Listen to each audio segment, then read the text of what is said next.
भूतले स्मृतिर्भूतम् स्वामिनिति नामिने। नमस्ते सरस्वती देवी गौरवाणी प्रचारिणे निर्विशेषे पाश्चात्येशतारिणे। श्री कृष्ण चैतन्य प्रभु नित्यानंद श्री अद्वैत गदाधर शिवासादि गौर भक्तवृंद।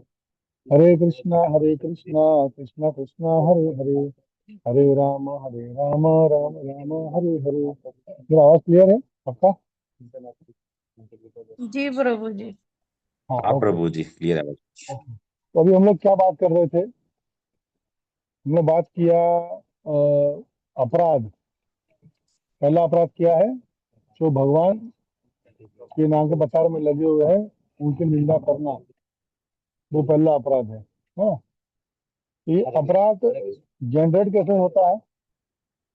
ये अपराध सर्जन कैसे होता है? सर्जन जनरेट ये होता है संघ से। जैसे मैं कई बार बोलता हूँ, यदि कोई व्यक्ति उसके दोस्त सिगरेट पीते हो और वो भले ना पीता हो, लेकिन तब भी उसे लोग क्या बोलेंगे? ये व्यक्ति जो सिगरेट पीता होगा, पीता है। उसी प्रकार से संघ ये बहुत महत्वपूर्ण है। और यदि हमारा असत संघ होता है, यदि संघ जो है सही ढंग से नहीं होता, ये ऐसे लोगों का संघ होता है जिसका हमें नहीं करना चाहिए, तो ऑटोमेटिकली हमारा प्रभाव भी उस प्रकार का हो जाता है। हमें अच्छी वस्तुएं दिखती नहीं है। हमें जैसे, जस्ट फॉर एग्जाम्पल, मैं बहुत अच्छा एग्जाम्पल दे रहा हूँ। मानो कोई नया व्यक्ति मंदिर में आया, ठीक है? कि आपने फर्स्ट टाइम मंदिर में आए, आपको 2-4 दिन हुआ मंदिर में आते हुए, आपको कोई बोल दे वो प्रभु जी है ना, कंदर प्रभु, उनसे दूर रहना, वो बहुत अच्छे नहीं है। तो आपने उनका संग किया हो कि ना हो, उसे अपना अपना दूर हो जाओगे। क्यों? क्योंकि आधे सुन ले क्या व्यक्ति खराब है, वो बहुत अच्छे नहीं है। जस्ट एग्जाम्पल दे रहा हूँ, अंदर अच्छा लड़का है, बेचारा बहुत सेवा करता है, तो मैं एग्जाम्पल दे रहा हूँ। जस्ट नया, इवन बाहर भौतिक जीवन के अंदर भी यदि वो व्यक्ति नया नौकरी ज्वाइन करता है, अरे तो बहुत बहुत खड़ूस है, संभाल लेना उसको, तो पहले ही मन में क्या पड़ती है? इंप्रेशन। और फिर हम लोग क्या देखते हैं? हाँ, ये खराब है, ये खराब है, उसने हमको बोल दिया अरे ये खराब है, ये खराब है। जैसे एक व्यक्ति का नाम तो नहीं लूंगा, तो उसने पहले ही लोगों के कान में भर दिया है कि सनातन सनातन प्रभु तो बहुत गुस्सा करते हैं, बहुत गुस्सा करते हैं। तो उस कारण से बहुत लोग दूर हो गए मेरे से, जाने बिना कि गुस्सा करते हैं कि नहीं करते, तो क्यों करते, कहाँ करते हैं। तो कहने का तात्पर्य ये है कि ये जाने बिना ही, क्योंकि उसका संग पहले ही हो गया ऐसे लोगों से जो निंदा कर रहे हैं। जैसे सब ज्यादा बात नहीं करूंगा, लेकिन मैं एक एग्जांपल दे रहा हूँ कि क्योंकि अ, हमारा संग उन व्यक्ति से होता है जो ऑलरेडी नेगेटिव है। और नेगेटिव लोगों के प्रभाव से क्या होता है? हमारा माइंड भी उसी दिशा में काम करता है। उनको देखते ही याद आता है, हाँ ये तो व्यक्ति ऐसा, उसने मुझे ऐसा बोला इसके बारे में। और यदि वो हमारा अच्छा करने भी आ रहा होगा ना, तो उससे दूर भाग जाएंगे और हम भी क्या करेंगे? अपराध करेंगे। इसलिए ये बहुत डेंजरस है। हम सभी को अपने जीवन के अंदर एक चीज सीखना चाहिए कि कभी भी किसी बात पे विश्वास नहीं करना। और यदि कोई कुछ बोलता है तो वो कितना परसेंट सही बोल रहा है, उसको हमें चेक करना चाहिए हमारी बुद्धि से। अधिकतर ये होता है कि हमें कोई बोलता है तो हम उसको सोच के लेते हैं और हमारा इंप्रेशन ऐसा बन जाता है, उसमें हम अपराध करते हैं। इस बात को ध्यान देना चाहिए हम लोगों को। ये बहुत डेंजरस वस्तु है। किससे हमने सुन लिया किसी के बारे में, बस वही कसर बचती है बार बार। आज भी आ, बहुत लोग जैसे कई बार फर्स्ट टाइम मिलते हैं और हम उनके बारे में सुनते हैं किसी से भी, यह बहुत खराब व्यक्ति है, ऐसा करता है वैसा करता है, तो माइंड में वही चलता है, उसको देखकर वही चलता है, यार ये तो ऐसा ही है, ये तो ऐसा ही है, भले वो कर रहा हो कि ना कर रहा हो वो अलग बात है। तो अपराध इस प्रकार से जन्म लेता है असत संग से। इसलिए महाप्रभु बोलते हैं असत संग त्याग यही वैष्णव आचार है। जहाँ पर निंदा हो रही है, जहाँ पर नेगेटिविटी आ रही है, जहाँ पर व्यक्ति ऐसी वस्तुओं को कान में डाल रहा है जो उसे खाने सुनने के योग्य नहीं है।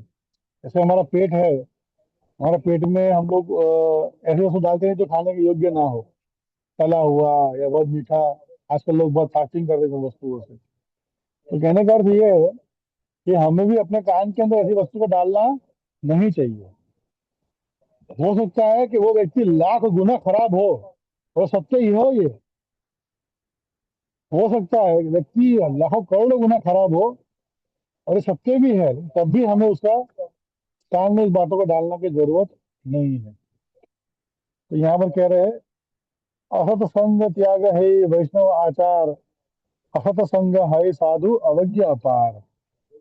मात्र असत संग करके, असत संग करेगा व्यक्ति तो उसके संग के प्रभाव से उसके मन में भी ऐसी बातें चलेगी, और बातें चलेगी तो क्या होगा, वो अपने आप अपराध करेगा। अनायास ना छूट के अपराध करेगा। और अपराध कैसा होता है मैं समझाता हूँ। हंति, निंदन्ति, द्वेषति, न अभिनंदन्ति, क्रुध्यति, रुष्यति। हंति माने मारना, निंदन में निंदा करना। हंति निंदन्ति द्वेषति, द्वेष में द्वेष करना। हंति निंदन्ति द्वेषति, सो रहा है, नींद आ रहा है। तो क्या बोला मैंने, हंति निंदन्ति द्वेषति। हाँ, इधर तो सीधा बैठ जाओ, ऐसा सीधा स्ट्रेट बैठो, स्ट्रेट। हंति निंदन्ति द्वेषति न अभिनंदन्ति, मतलब उनको हरे कृष्णा ना बोलना, या उनको देख कर ये कहाँ से आ गया पकाऊ, सड़ू सड़ू सड़ू आदमी आ गया, अब आएगा मेरे को पकाएगा, ये भी अपराध है। आप सुन रहे हो मेरी बात क्या नहीं सुन रहे हो? किसी वैष्णव को दूर से देखना और दूर से देखकर सोचना अरे ये कहाँ आ गया, पूरा दिन बिगाड़ेगा मेरा, पकाएगा मेरे को, ये भी अपराध है। हंति निंदन्ति द्वेष्टि न अभिनंदन्ति, न हर्ष्यति। हर्ष ना होना वैष्णव को देखकर, भक्तों को देखकर मुंह छुपाने की इच्छा हो जाए, कि भागने की इच्छा हो जाए। उनको देखे हर्ष ना हो मन में, अच्छा यार वाह कितना अच्छा भक्त है, कितनी अच्छी बात है। अगर मन में हर्ष भी ना हो, मन में अच्छा ना लगे, तभी ये वैष्णव के प्रति अपराध है। अब चाहे वो निम्न कोटि का वैष्णव हो, कि बड़ा वैष्णव हो, कि छोटा वैष्णव, वैष्णव कोई भी हो। हंति निंदन्ति द्वेष्टि, मारना, निंदा करना, द्वेष करना। न अभिनंदन्ति, न हर्ष्यति, क्रुध्यति, क्रोध करना, गुस्सा करना उसके ऊपर। दूसरा क्या था, न हर्षयति, ये बहुत जबरदस्त बात है। निंदा तो मुंह से कर रहे हैं, लेकिन यदि मन से भी सोच लिया अरे ये कहाँ आ गया आज, तो भी ये वैष्णव की निंदा में आ जाता है। इसलिए इस बात को एक्सेप्ट करना है, जिसने कंठी पहना है, जो नाम जप कर रहा है, जो तिलक लगाया है, धोती पहना है, वो भगवान का भक्त है। हमें पसंद हो के ना हो, हमें उसको स्वीकारना है, हमें उसको गले लगाना है। इसलिए जब महाप्रभु जब लीला करते थे, तब उनकी लीला में आप देखोगे, जब चैप्टर पढ़ोगे, तो जब भी वैष्णव आते थे ना, तो मानो सबको करते आलिंगन। तो आज ये सब हो रहा है, प्रणाम कर रहे हैं, आधा प्रणाम कर रहे हैं, कोई मुंह से प्रणाम कर रहे हैं, दंड प्रणाम, दंड प्रणाम, लेकिन सत्य प्रणाम नहीं कर रहे। तो पहले के समय में जो महाराज दिया करते थे, तो उस समय सारे वैष्णव मिलेंगे तो सबसे पहले प्रणाम करेंगे, गले लगाएंगे एक दूसरे को। उससे मन का जो द्वेष है या क्रोध है वो अपने आप खत्म हो जाता है। इसलिए हंति निंदन्ति द्वेषति न अभिनंदन्ति, न हर्ष्यति कुंजयति, ये 6 प्रकार के अपराध बताए गए हैं इस शास्त्र में। नाम में भूल गया, 2 श्लोक आता है इसके अंदर। तो इसलिए 6 वस्तु हमें कभी नहीं करना चाहिए। और मुख्य रूप से ये हम करते ही करते हैं। भक्तों को देखकर मुंह चढ़ा देते हैं। ये हम करते ही करते हैं, 100% करते हैं। कोई बात माने कि ना माने, हम 100% उसको करते हैं। तो इसको नहीं करना चाहिए। तो क्या है, असत संग है साधु अवज्ञा अपार, अपार अवज्ञा कर लेगा, मतलब उसकी अवज्ञा अनलिमिटेड होगी वैष्णव के प्रति, इतना नुकसान करेगा वो। असत ये द्विप्रकार सर्वशास्त्र कहे, से दूर मध्य योषित संगी एक है। दो प्रकार के अपराधी माने जाते हैं। एक योषित संगी, मतलब ऐसा व्यक्ति जो हमेशा स्त्रियों के बारे में बात करता है, स्त्री भोग के बारे में बात करता है, और उसका हम संग कर ले, उसके पास बैठकर स्त्री के बारे में सुन ले, या उसके साथ बैठकर हम लोग कुछ गलत देख ले, तब भी उस कारण से भी हमारे जीवन के अंदर वैष्णव प्रति अपराध होता है। कैसे? क्योंकि स्त्री भोग ऐसा वस्तु है जो माइंड को, हमारी चेतना को, यदि कोई फिजिकली कोई गलत काम ना भी कर रहा हो, लेकिन मात्र स्त्री का विचार करने से भी हमें चेतना जो है गिर जाती है, मात्र स्त्री का विचार करके भी। मैं अपनी पत्नी की बात नहीं कर रहा हूँ। स्त्री मतलब जो हम जहाँ भोग करने का विचार करते हैं, अधिकतर आजकल सोशल मीडिया में सब चलते रहता है, तो हो सकता है कि व्यक्ति फिजिकली कुछ ना कर रहा हो, लेकिन यदि वो स्त्री का विचार मन से भी करता है या भोग की सेवा मन से रखता है, तो ये चेतना गिर जाती है। और जब चेतना गिर जाती है ना, तो सामने कौन खड़ा है हमारा उद्धार करने के लिए, उसको हम धक्का मार के भाग जाते हैं, छुपा छुपा के फोन देखते हैं, और फिर वो बोलता है फोन दे दो, नहीं दूंगा, क्यों दूंगा, मेरा फोन है, ब्ला ब्ला ब्ला, और गुस्सा करके हम भक्तों का संग छोड़ देते हैं और भक्तों के लिए अपराध करते हैं। इसलिए स्त्री संगी से बचना चाहिए, और हमें भी स्त्री का विचार नहीं करना चाहिए। और दूसरा कौन है? दूसरे है कृष्ण के अभक्त असद द्वितीय प्रकार, मायावादी धर्म ध्वज निरस्वर आर। एक तो व्यक्ति संगी कौन हुए? जो संग कर रहे हैं, योषी संगी होगा, स्त्री का संग करने वाले के संग कर रहे हैं, एक ये हुए। दूसरे मायावादी, जो कृष्ण को भगवान नहीं मानते, या अपने आप को भगवान मानते हैं, या हम हमें मरने के बाद हम भगवान बन जाएंगे, नमो नारायण नमो नारायण, हम भी नारायण हम भी नारायण, ये भी मायावादी, इनका संग नहीं करना चाहिए। दूसरा है धर्म ध्वजी। धर्म ध्वजी का अर्थ है जो धर्म का झंडा लेके चल रहे, लेकिन धर्म के बारे में उन्हें कोई ज्ञान नहीं है। जैसे एक संप्रदाय है, क्या नाम है उसका, तो पांडव मित्र का संप्रदाय कौन सा है? स्वाध्याय स्वाध्याय परिवार। तो वो लोग बोलते हैं कि हमने माली मात्र गीता को मानते हैं। अब गीता में भगवान दिया नाम जप करो, वो नहीं मानते। गीता में भगवान दिया उनको भोग लगाओ, वो नहीं मानते। गीता में भगवान ने बोला मेरे शरण में आ, वो नहीं मानते। उनको, उनके बच्चों को पूरी गीता कंठस्थ है। अभी हाल ही में ही लगभग कुछ टाइम पहले 1000 यूथ का प्रोग्राम हुआ था दावत में, स्वाध्याय परिवारों का। और बहुत दुख का विषय है कि ऐसे धर्मध्वजी कृष्ण को नहीं मानते, कृष्ण को दिए गए ज्ञान को नहीं मानते, ये गीता को मानते हैं। ये धर्मध्वजी है, जो अपने आप को धार्मिक मानते, लेकिन धर्म क्या है वो जानते नहीं है, इसलिए उनका भी संग नहीं करना चाहिए। इन शॉर्ट, जो छोटे मोटे ज्ञान देने वाले लोग जो होते हैं, ज्ञानी भाव मिल जाता है उन लोगों को कहीं ना कहीं, कि सुनो सुनो धर्म तो मैं जानता हूँ, उनका संग नहीं करना चाहिए। और दूसरा है नास्तिक।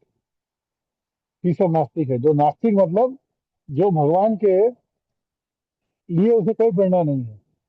जैसे वो पिक्चर बीच में आई थी, या केरला फाइल्स, तो उसमें वो लड़की बोलती है कि कैसे तुम्हारे शिव जी तो रोए हैं उनकी बीवी के लिए, तुम्हारे राम तो रोए हैं अपनी बीवी के लिए, ये थोड़ी भगवान होते हैं।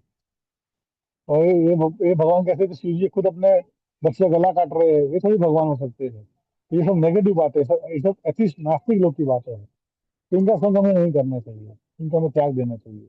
इसलिए योषित संगी, जो स्त्री का संग करते हैं और उनकी बातें हमें सुनाते हैं, सुनने में मजा आता है। आजकल बहुत सारे ऑडियो, बहुत सारे मैगजीन, बहुत सारी चल रही है, जो स्त्री के भोग के बारे में अधिक ज्ञान देती है, लेकिन हमें इसको नहीं करना है, इसको हमें त्यागना है। ऐसे लोगों को हमें त्याग देना चाहिए, तुरंत त्याग देना चाहिए। फिर मायावादी, धर्मध्वजी और निरस्वर, मतलब एथिस्ट, नास्तिक लोग, यही सब संग छाड़ी अनन्य शरण, कृष्ण नाम करी पाए कृष्ण प्रेम धन। इन सबको त्यागना है, या इन सबको त्याग के व्यक्ति क्या प्राप्त करेगा? कृष्ण नाम पाएगा, कृष्ण प्रेम धन पाएगा। देखो, हमें हमें लाइफ में यदि भक्ति जीवन में, आज सोच रहा था कि भक्ति जीवन में प्रगति करना है, तो तीन वस्तु बहुत ध्यान देना चाहिए: एक त्याग, एक संघर्ष, और तीसरा सेक्रीफाइस। सॉरी, तपस्या, संघर्ष और त्याग, ये तीन वस्तु ध्यान देना चाहिए। तो तपस्या क्या है, ये संघर्ष क्या है, इन वस्तुओं को त्यागना, ये तपस्या है या ये संघर्ष है या सेक्रीफाइस है। तो इनको त्यागने से हमें क्या प्राप्त होता है? जो प्राप्त होता है कृष्ण प्रेम धन। फिर लिख रहे हैं, अब यहाँ हमने बात किया कि तीन प्रकार के भक्त होते हैं: एक मध्यम अधिकारी, एक उत्तम अधिकारी, और एक कनिष्ठ अधिकारी। तो कनिष्ठ अधिकारी का यहाँ पर वर्णन आता है: साधु सेवाहीन आचरे, लौकिक लौकिक श्रद्धाए, प्राकृत वैष्णव आए, वैष्णव प्राय। जो साधु की सेवा नहीं करता और मात्र मात्र उसका आस्था भगवान के लिए है, लेकिन भक्तों का संग करना बोलेंगे तो नहीं जाएंगे, जब उससे भक्तों से दूर हो जाएंगे, साधु का संग नहीं करेंगे, ये होते हैं कनिष्ठ अधिकारी। अब है मध्यम अधिकारी, मध्यम वैष्णव। कृष्णा प्रेम कृष्णा भक्ते, मैत्री आचरण, बालसिते कृपा आर द्वेष उपेक्षण, करिला मध्यम भक्त, शुद्ध भक्त है, कृष्ण नाम अधिकार करिना अर्जय। क्या है कृष्णा प्रेम, कृष्णा भक्त, मैत्री आचरण। कृष्णा को प्रेम, कृष्णा के भक्तों को प्रेम, और कृष्णा के भक्ति के साथ में मैत्री आचरण। क्या मैत्री मतलब, ये कहने का अर्थ है, यदि भक्तों के समाज में मैत्री नहीं है, भक्तों समाज में मैत्री मतलब क्या, मैत्री मतलब क्या, भाईचारा। मित्रता। हाँ, भाईचारा, प्रेम भाव। यदि हमारा भक्तों के बीच में प्रेम भाव नहीं है, यदि हमारा भक्तों के संग में आनंद नहीं है, हम क्या है, हम छोटे भक्त है, कनिष्ठ अधिकारी है, हम मध्यम अधिकारी नहीं है। और कृपा अपेक्षा, जो अज्ञानी है, दुखियारों के वो कृपा करते हैं, लेकिन जो नास्तिक है उनके साथ वो झगड़ा करते हैं, ये मध्यम अधिकारी है। फिर उत्तम अधिकारी, सर्वत्र यहाँ रहा है कृष्ण दर्शन, कृष्ण सकल स्थिति, कृष्ण प्राण धन, वैष्णव अवैष्णव भेद नाही थाके तार, वैष्णव उत्तम तीनी कृष्ण नाम सार। सब जगह कृष्ण को देखते हैं। जैसे गीता में श्लोक आता है कि गाय, घोड़ा, गधा, गोबर, सब साधु पंडित जो होता है सभी एक समान देखता है। उसी प्रकार से जो उत्तम अधिकारी है वो सभी एक समान देखता है। उनके लिए वैष्णव क्या, अवैष्णव क्या, दोनों एक जैसे हैं, उनके कोई भेद नहीं उनके जीवन में। तो ये तीन प्रकार के वैष्णव का वर्णन यहाँ पर आता है। अतएव मतलब, लेकिन, अतएव मध्यम वैष्णव महाशय, साधु सेवा रत सदा थाके न निश्चय। जो मध्यम अधिकारी है उसको अधिकारी क्या करना चाहिए, साधु सेवा करना चाहिए, साधुओं की सेवा में उसको अपने जीवन को निकालना चाहिए। तब जाके क्या होगा, मध्यम वैष्णव मात्र नामे अधिकारी, श्री नाम भजने अपराधेर विचारी। जो मध्यम अधिक जो जो कनिष्ठ अधिकारी है वो अपराध करने की बहुत बड़ी स्थिति में है, लेकिन जो मध्यम अधिकारी है उसको प्रयास करना चाहिए कि वो अपराध से मुक्त होकर जप करे, तो वो शुद्ध नाम तक पहुंच पाएगा। यदि अपराध से मुक्त होकर वो जप नहीं करेगा या अपराध क्या के जप नहीं करेगा, तो वो नाम जप में प्रगति नहीं कर पाएगा। इसलिए उससे क्या करना चाहिए, मैं पहले भी कहा था, इस अध्याय के शुरू में हमने चर्चा किया कि साधु का संग, साधु की सेवा। अब साधु कौन, जो मेरे साथ में मंदिर में रह रहा है वो भी साधु है, जो भक्त बाहर से मंदिर में आ रहा है, नाम जप कर रहा है, वो भी साधु है। हम समझते हैं ये तो मेरा 10 ऑफिस को देख रहा हूँ, ये तो साधु थोड़ी है, ये तो क्या था अभी क्या है मैं सब जानता हूँ इसके बारे में, नहीं, ये अपराध है। तो साधु है वो व्यक्ति जो हमारे साथ बाजू में रह रहा है, भले वो कैसा भी हो, चाय पीता हो, बाहर घूमता हो, दिन भर सोता हो, सेवा न करता हो तभी वो साधु है, हमें उसका भी सेवा करना चाहिए। इस बात को ध्यान रखना है। इवन हमारे घर के अंदर जो हमारे पति है, जो पत्नियां हैं, जो बच्चे हैं, वे भी साधु है। क्यों? भगवान नाम का जप कर रहे हैं। इसलिए माताओं को अपने पति को बोलना चाहिए प्रभु जी, और प्रभु जी को अपनी पत्नी को बोलना चाहिए माता जी। अगर अधिकतर ये होता है कि परिवार के अंदर, खास में पति पत्नी के अंदर, सम्मान नहीं होता। प्रेम होता है लेकिन सम्मान दिखता नहीं है। कुछ भी अनसुना बोल देते हैं, कहीं भी बोल देते हैं, कुछ सोचते भी नहीं है। तो ये बात का ध्यान देना चाहिए कि जो व्यक्ति नाम जप कर रहा है भगवान के नाम का, वो साधु है और उसका सम्मान होना चाहिए। ये बहुत जरूरी है। लेकिन क्योंकि ज्यादा फ्रेंडली होते हैं, ज्यादा फ्रेंडली है तो हम लोग क्या सम्मान नहीं कर पाते। हम लोग जो मन में आए बक देते हैं। एक बार क्या हुआ था, याद मेरे को नहीं आ रहा। कुछ हुआ था वो याद नहीं आ रहा। हालांकि यही कहने का तात्पर्य है कि वैष्णव समाज के अंदर मित्रता होनी चाहिए, लेकिन वो सम्मान से मुक्त नहीं हो सकती। वैष्णव समाज के अंदर फ्रेंडशिप की जरूरत बहुत है, लेकिन सम्मान से रहित होकर नहीं। सम्मान ही की फ्रेंडशिप होने की आवश्यकता है। जो बाहर लोग की फ्रेंडशिप होती है, ऐसा नहीं। ये बात को ध्यान देना है, हमें ऐसा बनने का प्रयत्न करना है। तो साधु संग, साधु सेवा, नाम संकीर्तन, सर्व जीव दया, ए भक्त आचरण। खुद क्या कर रहा है? साधु का संग कर रहा है और साधु की सेवा कर रहा है, नाम संकीर्तन कर रहा है। सर्व जीव दया, सभी जीव के ऊपर दया कर रहा है। यही भक्त आचरण। ये भक्त का वास्तविक आचरण क्या है? कि हर जीव पे दया करना। मतलब हमें हर पल सोचना कि मैं क्या करूं कि और लोग भक्त बने। मैं क्या करूं कि मैं और लोगों को भक्त बनाकर मंदिर में लाऊं। मैं ऐसा तो क्या करूं इस प्रकार से अन्य लोग जो मेरे आसपास में रहते हैं उनको मैं भक्त बनाऊं, क्या वो भगवान का भक्ति करे। ये सोचने का प्रयत्न करें। ये जीव दया है वास्तव में। प्रमाद यद्यपि घटे साधु विग्रह, प्रमाद यद्यपि घटे साधु विग्रहण, तबे अनुतापे धरी से साधु चरण। कांदिया बलिव प्रभु क्षमा अपराधी, ए दुष्ट निंदा के कर वैष्णव प्रसादी। यदि तभी प्रमाद मतलब मैडनेस, पागलपन के द्वारा यदि हमसे साधु का अपराध हो जाता है, वैष्णव की हमें अपराध हमारे मन में हो जाती है, या फिजिकली हो जाता है, या मुंह से कुछ बोल देते हैं, तो क्या करना चाहिए? अनुताप है, शोक मनाना चाहिए। मैंने ऐसा क्यों किया? मैंने क्यों इस वैष्णव के बारे में उल्टा उल्टा बोला? मैं क्यों उनके बारे में निंदा की? इसका हमें अनुताप करना चाहिए, पश्चाताप करना चाहिए। और कांदिया कांदिया कांदिया, रोते रोते उस वैष्णव के शरण में जाना चाहिए और उसे माफी मांगनी चाहिए। और कठिन कार्य है माफी मांगना।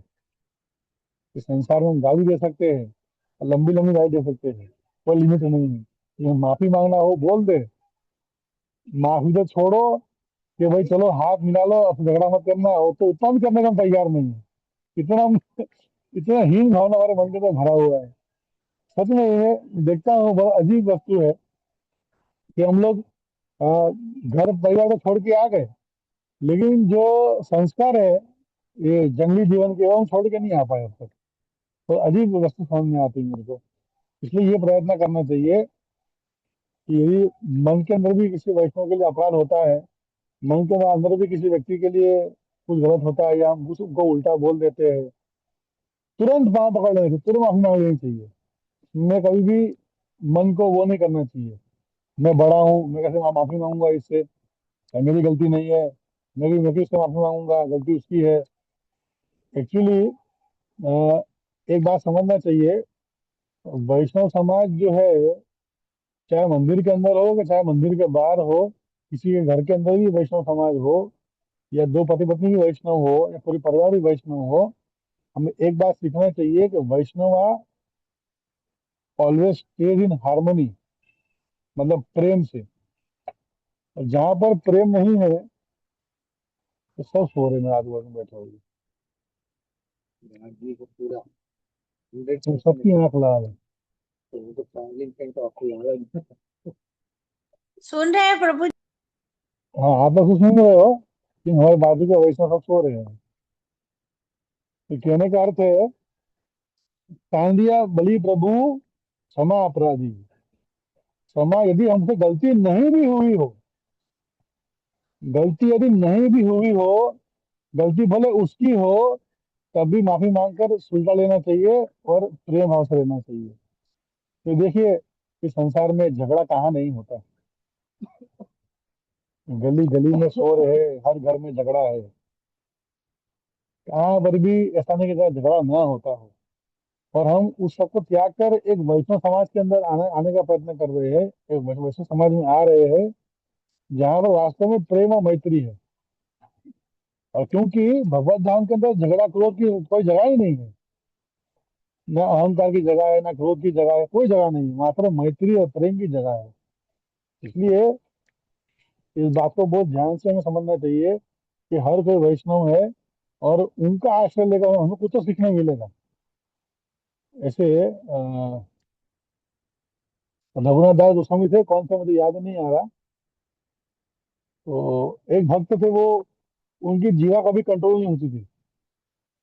उनका जीवा इतना अनकंट्रोलेबल था कि वो 24 घंटा हरे कृष्ण नाम से बोलते थे, 24 घंटा। तो जीवा को रुकता नहीं था कभी उनका। अगर बात नहीं कर रहे हैं तो जीवा से महामंत्र चलते रहता था। तो जब वो बाथरूम जाएंगे शौच करने, तो जीवा पकड़ लेंगे। तो एक छोटा बालक आया, उसने पूछा कि आप क्या बार बार जीवा पकड़ लेते हो। तो बोले, ये शौच की जगह है, गंदी जगह है, वहां नाम जप नहीं करना चाहिए। तो उन्होंने, मतलब वो बच्चे पता है क्या बोला। तो बच्चे ने बोला कि यदि आपके शौच करते आपको मृत्यु आ गई तो क्या करोगे। तो वो बोले, हाँ बात तो सही है। तो बोले, हाँ, मैं अब से मैं अभी जीवा को पकड़ूंगा नहीं, मैं जहाँ भी हूँ नाम जप करूंगा, और आज से तुम मेरे गुरु हो। इतना छोटा बालक, उसको उन्होंने गुरु स्वीकार किया। उसका नाम हुआ गुरु गोपाल गुरु, ऐसा नाम हुआ उनका। ये बहुत अच्छा ये कथा आती है किसी चरितमृत के अंदर। तो कहने का अर्थ है कि हमें हमारे जीवन में इस बात को बहुत ध्यान देने वाली बात है कि कभी भी किसी को छोटा बड़ा नहीं समझना चाहिए। इवन कभी कभार तो ये वीनू और ये हर्ष जो आते हैं, ये मुझे कभी कुछ सिखा के जाते हैं। बहुत अच्छा लगता है इनसे कुछ सीखने में मेरे को। कुछ तो सीखने मिल रहा है, भले बच्चे हैं लेकिन कुछ करके जाते हैं। मंदिर में आते हैं तो ऐसी सेवा करते हैं तो हम हमेशा नहीं कर पाता हूँ। तो इसलिए हमें अपने जीवन के अंदर बहुत गंभीरता से ध्यान देना चाहिए एक बात के ऊपर। एक तो सदैव भक्तों के गुणगान करने चाहिए, सदैव। और यदि हमारे सामने किसी किसी की बुराई करता है, तो मना कर देते हैं, बुराई मत करा, वैसे गुणगान कर। एक मैनेजमेंट लेवल है, बात अलग है। जहाँ मैनेजमेंट की बात आती है, तहाँ थोड़ा बहुत इश्यू क्रिएट होता है। लेकिन मैं यहाँ बात बात करूँ जनरली। और मैं तो कहता हूँ कि मैनेजमेंट के अंदर भी ऐसा बातें नहीं होनी चाहिए। हमें व्यक्ति के गुणों को देखकर उसके गुणगान का ग्लोरिफिकेशन करना चाहिए। और यदि हमारे मन में उनके प्रति कोई अपराध होता है, तो क्षमा मांगने में कोई हर्जा नहीं है। यदि अपराध नहीं भी होता है, तो क्षमा मांगना तब भी अच्छा है। क्योंकि अ, अहंकार सभी का है, हमारा भी अहंकार है। लेकिन हमें उस अहंकार को त्याग करने की इच्छा है, उस अहंकार को बढ़ाने की इच्छा हमारी नहीं है। यदि इच्छा किसी को तो वो अलग बात है, लेकिन ये बात कर रहा हूँ भक्तों की, वैष्णवों की। हमें अपने अहंकार को बढ़ाने की जरूरत नहीं है, उसको कम करने की, खत्म करने की जरूरत है। और खत्म करने का तरीका बहुत अच्छा है। तो वैसे से क्षमा मांग लो, और कांदी हमें पहाड़ पे गिर जाए। आगे गिरने की जरूरत भी नहीं है। तो इतना ही बोलो कि प्रभु जी क्या गलती हो, मेरे से क्या गलती हुआ, क्यों मेरे से बात नहीं कर रहे हो। अपना बोल देंगे, हाँ आपने वहाँ ऐसा किया था, आपने वहाँ ऐसा किया था। लेकिन बात करना चाहिए। ऐसा नहीं कि 6 महीने तो मुंह में ताला लगा के बैठे, और 6 महीने बाद में आए तो मशीन गन लेके आए पूरा सब करने के लिए। ऐसा नहीं करना चाहिए। जब भी किसी व्यक्ति के लिए लगता है कि मन में कुछ गलत हुआ है, या उसने कुछ गलत गलत किया मेरे साथ में, तो मुझे आपने ऐसा क्यों किया मेरे साथ, क्या जरूरत थी ऐसा करने की आपको। अपना पक्ष रखना चाहिए उनके सामने।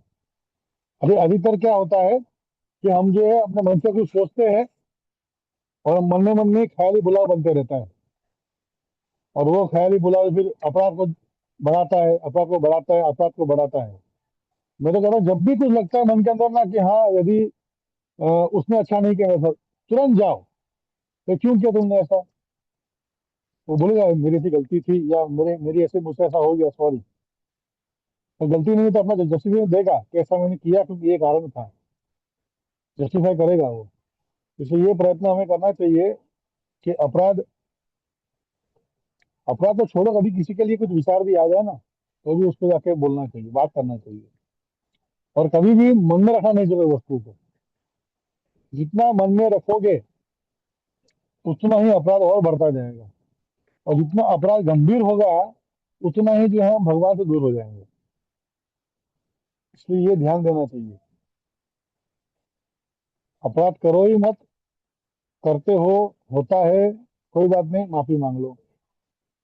और किसी का अपराध लो मत।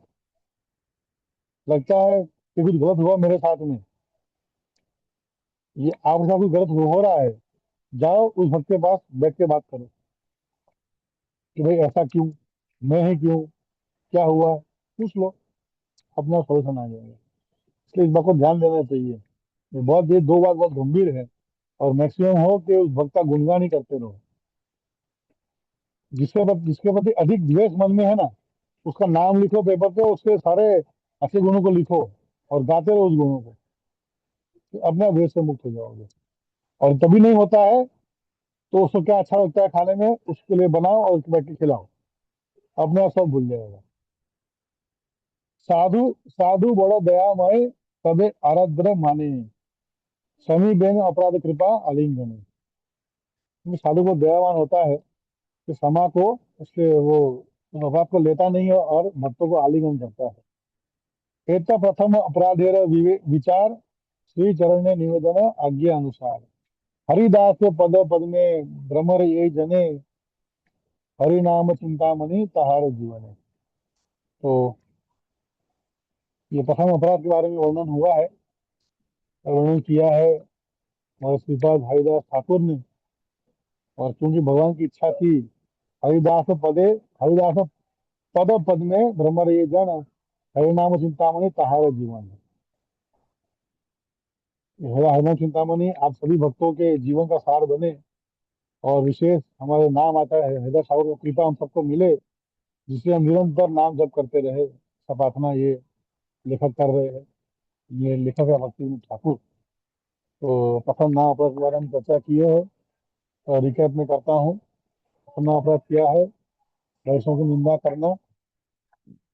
इससे ये अपराध को भगवान जगह अपराध मानते हैं, और जो व्यक्ति इस अपराध करता है उसको भगवान जो है भक्ति से दूर करते हैं। जिस प्रकार से एक अच्छे बगीचे के अंदर जंगली हाथी घुसा दो तो सारा बगीचा नष्ट कर देता है, उसी प्रकार से जो भक्ति का क्रेडिट हमने लिया है नाम जप करके, सेवा करके, तो नष्ट करता कौन है?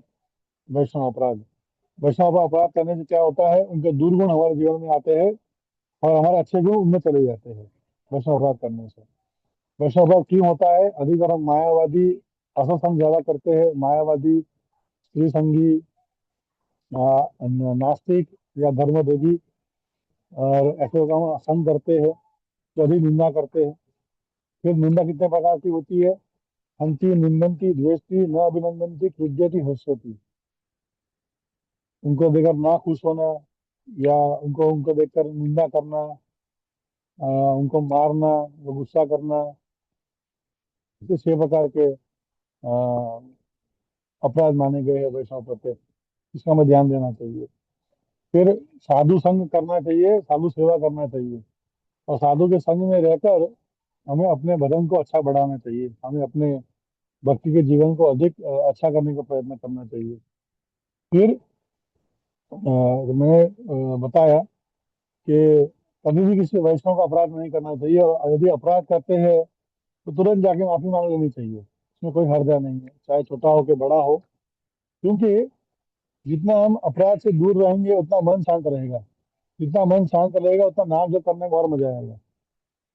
यदि माइंड के अंदर अपराध चल रहा है तो नाम जब क्या करेंगे, हाँ करेंगे। तो इसलिए हमें इससे बचना चाहिए। और यदि हमें लगता है कि कोई व्यक्ति मेरे साथ दुर्व्यवहार कर रहा है, या किसी व्यक्ति ने मेरे साथ अच्छा नहीं किया मंदिर में, तो उसके पास जाना चाहिए, जो शरणों में जाना चाहिए, प्रभु जी मैंने क्या गलती किया मुझे बताइए, क्यों मेरे से नाराज हो, क्यों आपने ऐसा किया। तो सब चिट्ठा बाहर निकल जाएगा और आपका सॉल्यूशन अपने आप आ जाएगा। और दूसरा सबसे मुख्य है कि भक्तों के समाज में मैत्री और प्रेम हमें भर भर के देना है। हमें मिले कि ना मिले, हमें देने का प्रयत्न करना है। क्योंकि यदि भक्तों के समाज में प्रेम नहीं होगा, मैत्री नहीं होगी, तो अंदर अंदर ही लड़ते रहेंगे। जिस प्रकार से भले समाज ने बनाया यूनाइटेड नेशन, लेकिन वहां पर भी लोग लड़ते ही रहते हैं, कोई काम की बात वहां पर नहीं होती। तो ये प्रभुपाद का यूनाइटेड नेशन है। और इसलिए ये आज क्योंकि ये आध्यात्मिक है, इसलिए यहाँ पर कोई झगड़ा का स्कोप नहीं है। इसलिए प्रेम और मैत्री की भावना भक्तों के संग में होनी चाहिए। चाहे भक्त मंदिर के हो, चाहे भक्त बाहर के गृहस्थ लोग हो, अन्य कोई भी हो, वो डजेंट मैटर। लेकिन यदि भक्तों के समाज में मैत्री और प्रेम नहीं रहेगा, तो हम भी खुश नहीं रहेंगे और बाकी लोग भी खुश नहीं रहेंगे। और यदि आप भक्तों के संग में प्रेम और मैत्री से रहना चाहते हो, यदि आपको भक्तों के संग में आनंद में रहना है, तो मंगला आरती में उठना पड़ेगा, सुबह जप करना पड़ेगा और ध्यान से जप करना पड़ेगा। ये है बात का पूरा पूरा सॉल्यूशन। मैंने भक्तों को देखा है, सुबह नहीं उठते हैं। सुबह ना उठने से क्या होता है? सुबह ना उठने से हम लोग जाते हैं तमोगुण में। तमोगुण का लक्षण क्या है? पागलपन, आलस, निद्रा और प्रमाद। आलसी बना, सोते रहना और पागलपन। और क्योंकि मन पागल हो जाता है, तो पागल मन पागल हाथी के समान है। वो अच्छे अच्छे भले भले अपराध कर लेता है। अपराध तो छोड़ो, जो साथ में बैठते हैं भक्त वो तो छोड़ो, अपने गुरु के लिए अपराध कर देता है। अपने गुरु तो छोड़ो, प्रभुपाद के लिए अपराध कर देता है। प्रभुपाद तो छोड़ो, भगवान के लिए अपराध कर देता है। इसलिए खुशहाल भक्ति जीवन के लिए, संतुष्ट भक्ति जीवन के लिए मंगला आरती में उठना और उठकर अच्छे से जप करना ये लक्ष्य होना चाहिए। और जप करते समय हरे कृष्णा, हरे कृष्णा, हरे राम, राम राम, ये शब्द जो है ध्यान से सुनना है। हमें सुनना है। हमें माला खत्म करने की जरूरत ही नहीं, माला तो अंत होने वाला है, 6 साल में तो माला तो हो ही जाएगी। अधिकतर भक्त क्या करते हैं, ज्यादा माला करने के लिए सीटी बजाते हैं, सोचते हैं, मेरा बहुत एडवांस हो गया हूँ, काम भावना तो मन में भरी भरी पड़ी है, एडवांस कहाँ से होंगे। इसलिए भक्तों को प्रयत्न करना चाहिए कि नाम जब बहुत स्पष्ट से बोलना है और स्पष्ट से कृष्ण निकलना चाहिए। कृष्ण कृष्ण नहीं, कृष्ण इन्हें सीटी नहीं मारना, हमको कोई जरूरत नहीं है। कभी कभार बहुत तेज लोग माला कर लेते हैं, सोचते हैं हाँ तो जल्दी माला हो गया, वाह हाँ तो रिकॉर्ड ब्रेक कर लिया उन्होंने। लेकिन नाम सुना कि नहीं, नाम 16 माला के अंदर कितने नाम सुना, ये अधिक महत्व है। इसलिए मैं सभी भक्तों से अनुरोध है कि नाम जप करते समय तो प्रभुपाद चैंटिंग करते हैं, हरे कृष्ण कृष्ण कृष्ण हरे हरे, हरे राम राम राम हरे हरे। कृष्ण कृष्ण निकलना चाहिए, कृष्ण कृष्ण ये नहीं निकलना चाहिए, सीटी की जरूरत नहीं है, हमको सफला नहीं बनना है। हरे कृष्ण कृष्ण कृष्ण, ये कृष्ण शब्द ये निकलना चाहिए और हमारे कान में जाना चाहिए। अभी लोग ये समझते हैं कि हम तो बहुत एडवांस हो जाएंगे बहुत जल्दी, लेकिन भैया दिल्ली दूर है। इसकी गलतफहमी मत बिल्कुल मत रहना। हम तो नाम, शुद्ध नाम पे आना है। हमें तो प्रेम पूर्वक नाम करना है। मतलब नाम जब प्रेम से होना चाहिए। जल्दी खत्म करे कोई मतलब नहीं है कि हाँ चलो जल्दी नाला हो गया, आप तो चैंपियन बन गया, अरे कोई कुछ नहीं होने वाला। भक्ति होती है प्रीति पूर्वक, नाम जब होता है प्रीति पूर्वक, प्रेम से नाम जब होना चाहिए। और प्रेम का अर्थ है, हे प्रभु, मैं आपका सेवा करना चाहता हूँ कि कृपया मुझे शुद्ध करिए, जिससे मैं आपकी प्रेम पूर्वक सेवा कर सकूं। ये प्रार्थना हमें करना चाहिए। और ये प्रार्थना करते करते शायद हमें कृष्ण प्रेम का अनुभव थोड़ा हो जाए। इसलिए ध्यान पूर्वक जप करना, ये सबसे बड़ा चैलेंज है हमारे लिए। 108 मंत्रों में 108 मंत्र के नाम से ध्यान से सुन के जप करना सबसे बड़ा चैलेंज है। इसलिए देखना, आप बहुत लोग राम राम लिखते हैं किताबों में, क्यों? जानते हैं नाम भूल जाएंगे, बोलना भूल जाएंगे। इसलिए हरे कृष्णा कृष्ण कृष्ण हरे हरे, हरे राम राम राम हरे हरे, हरे कृष्ण कृष्ण कृष्ण हरे हरे, हरे राम राम राम हरे हरे, हरे कृष्ण कृष्ण कृष्ण हरे हरे, हरे राम राम राम हरे हरे। और बेस्ट टेक्निक है, सुबह तो गुरु माला चैंटिंग होता है, या उस टाइम माला नहीं कर पा रहे हो, पॉसिबल है कि माला नहीं कर पा रहे हो, तो प्रॉपर चैंटिंग अवेलेबल है यूट्यूब पर, वो सुन के आप चैंटिंग कर सकते हो। देखिए, हमारी अवस्था जो है, हम शुद्ध भक्ति के स्तर पर नहीं पहुंचे हैं।